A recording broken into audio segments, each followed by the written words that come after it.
Всем привет, FNAF-филам! Недавно вышло новое обновление, а именно пятницу 13-го.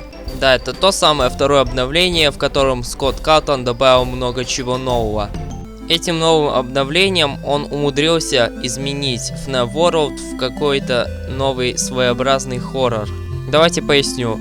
Я думаю, многие помнят вот этот вот дом, где типа находится разработчик инди-игр.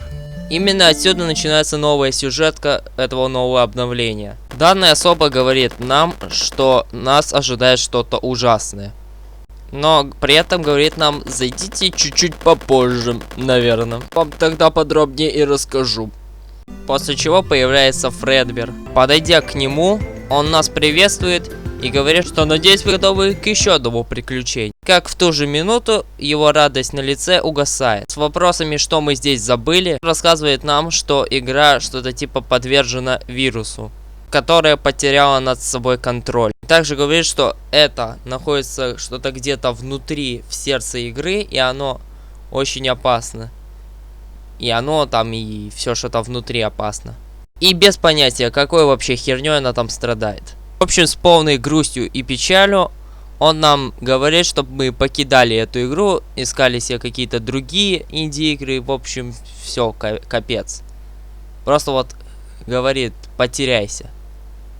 В итоге наша настойчивость не позволяет нам этого сделать и убеждает Фредбера посвятить нас в курс дела. В общем, он нам говорит, что покажет нам секретный путь к тому, что является остатками от хэллоуинского обновления к FNAF 4.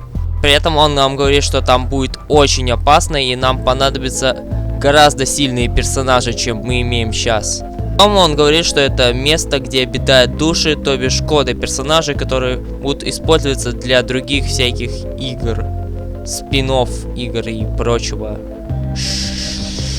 В общем, после монолога Фредбера нам открывается чуть ли не врата ада, где, как я и говорил, находятся души новых 8 персонажей этой игры. Смотрите, здесь даже есть Purple Guy, который говорит, что я не Purple Guy, не надо меня путать, я всего лишь спрайт. И даже сам Скотт Каллтон, которого мы победили в хард-моде FNAF World. В общем, чтобы спасти все вот эти вот души, здесь есть 4 необычные разнообразные мини-игры. И давайте разберем их по порядку. Первая мини-игра представляет из себя скролл-шутер, где Фокси, Той Чика, Найтмер Чика и Джиджи летают на самолетиках и мочат врагов. Так-то, в принципе, ничего необычного-то. Единственное необычное здесь, в этой мини-игре, то, что здесь есть озвучка. What's this, a space shooter? Holy crap, is that my voice? Voice acting? No! He's gone too far this time! You need to shut this game down!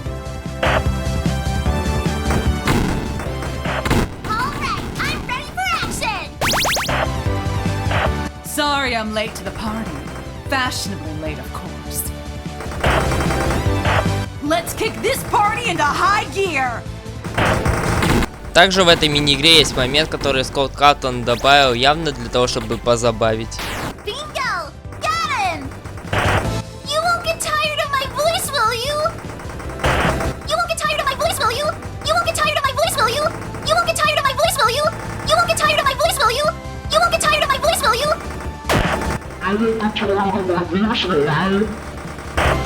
Довольно необычно, правда. Интересно, вы, наверное, тоже устали от моего голоса, который вы слышите в каждом моем ролике постоянно? Напишите это в комментариях. Также в этой игре есть босс, победив которого вы проходите эту мини-игру, очевидно же, после чего получаете нового персонажа. Sorry, I'm not sure what came over me. Следующая мини-игра. Я думаю, вы помните первоапрельскую картинку-тизер про FNAF 57 Фредди в космосе. Начало этой мини-игры впечатляет словами ее разработчика: «Что ты здесь делаешь? Эта игра не готова! В эту игру еще нельзя играть до ее релиза в 2030 году! Свали отсюда!» В общем, сюжет данной мини-игры заключается в том, что мы должны остановить безумца разработчика и не позволить ему превратить FNAF в конвейер. Ведь вы знаете, что это плохо, когда разработка игр превращается в конвейер. Данная мини-игра представляет из себя 2D платформер, где вам нужно проходить карту и мочить врагов. Враги и, впрочем, другие различные препятствия разделяются на несколько типов. Одни просто ходят, и вы их просто встречаете на пути и мочите. Другие просто стоят и стреляют. Одни висят и стреляют, но при этом их можно уничтожить. Другие пускают лазер, но их нельзя уничтожить. Либо же есть большие, которые стоят на пути, и они очень долго мочатся. А еще есть пузыри, которые меня очень сильно раздражают. Они просто пролетают и делают вам урон. Также, подбирая кексы в этой мини-игре, вы будете улучшать себе оружие. И очевидно же, побеждая босса, вы получаете нового персонажа. Следующая мини-игра является что-то типа пародии на Sonic.exe или ему подобные игры. Данная мини-игра состоит из 3 этапов. Первый этап, где вы должны просто дойти до конца. На втором этапе вас уже могут встречать препятствия.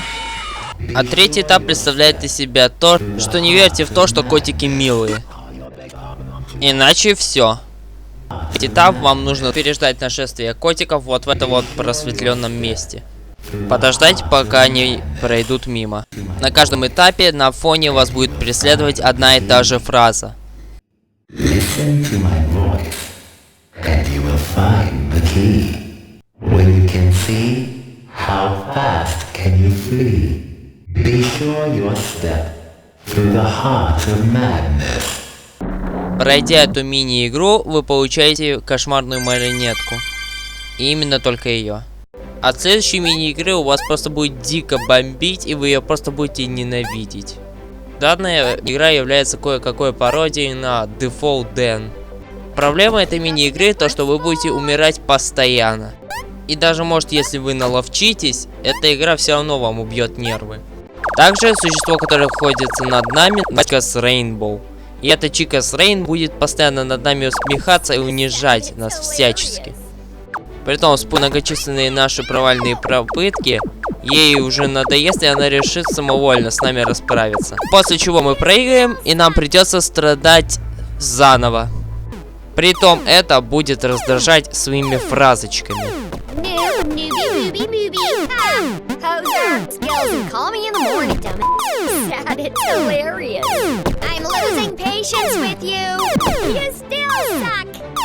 Да идите на. После того, как вы получаете всех персонажей, поиграв в мини-игры, вам дается возможность их наконец-то распределить по командам, что в принципе и будет стоит сделать в дальнейшем. Атаки, конечно, у них будет помощнее, чем у всех предыдущих персонажей. Впрочем, что и делает их более имбовыми. И после того, как вы расставили всех персонажей, вам нужно направляться к боссу.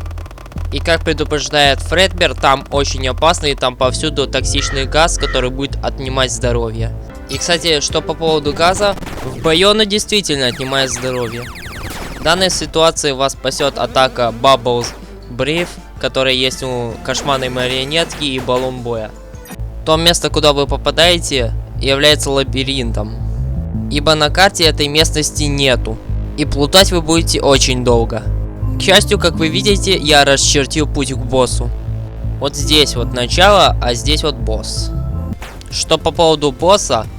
Босс это Chicas Magic Rainbow. Хотел сказать Chicas Rainbow. На битву с боссом нам дается 2,5 минуты. За это время мы должны его победить. Если время заканчивается, то босс применяет свою ульту. И в общем... Ну вы поняли. После того, как вы его побеждаете, спустя многочисленные попытки, мы возвращаемся к нашему девелоперу. Он рассказывает нам, что у него не было выбора, и ему приходилось это делать. Приходилось разрабатывать эти игры. Он говорит, что за всем этим стоит Бэйби. После чего выключается свет, и кто-то говорит: The show will begin momentarily.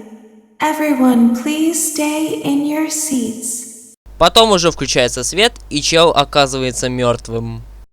Продолжение следует. А вот дальше вы не поверите, в этой игре есть титры.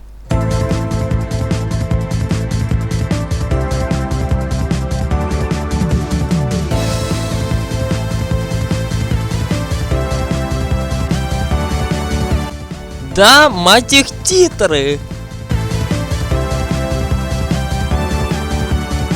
И после того, как вы проходите эту сюжетку, в главном меню у вас появляется новая трофейка, которая в 2 раза больше всех остальных. И находится левее от ваших сохранений. И, кстати, в тот день, когда было опубликовано это видео, на сайте Скотта появился новый тизер, где нам дают лицезреть нового аниматроника под именем Бэйби. И да, именно это тот самый Бэйби, который замешан во всей этой сюжетной линии. И подробнее мы о нем узнаем в новой части FNAF Sister Location. Ну и в итоге, что я могу сказать, в этом новом обновлении Скотт неплохо показал всю суть всех инди-игр. Ну и в общем жанра самого. А также ввел нас в новую сюжетную линию, которую он явно раскроет в новой части FNAF под названием FNAF Sister Location. Так что, в принципе, будем ее ждать. Ну и небольшой бонус. Ну, я думаю, вы помните одну из концовок, где что будет, если 2 Фредбера встретят друг друга. Так вот, я такой же решил проверить со Скоттом Калтоном. Точнее, его персонажем. Ну и как видите, Скотт оказался предусмотрительным, и вместо его персонажа тут стоит Фредди. Эмблемчик. Зато в бою Скотт Калтон против Скотта Калтона. Все нормально. Ну, у меня на этом все. И еще у меня сегодня день рождения. Ну или было тогда, когда было опубликовано это видео. В общем, будет приятно, если вы в качестве подарка поставите мне лайчик под этот ролик. Ну еще делитесь этим роликом с друзьями, если он был очень полезен для вас. Также подписывайтесь на канал, чтобы не пропускать много новых интересных роликов. И мы увидимся в следующих видео с вами. Так что всем добра и пока!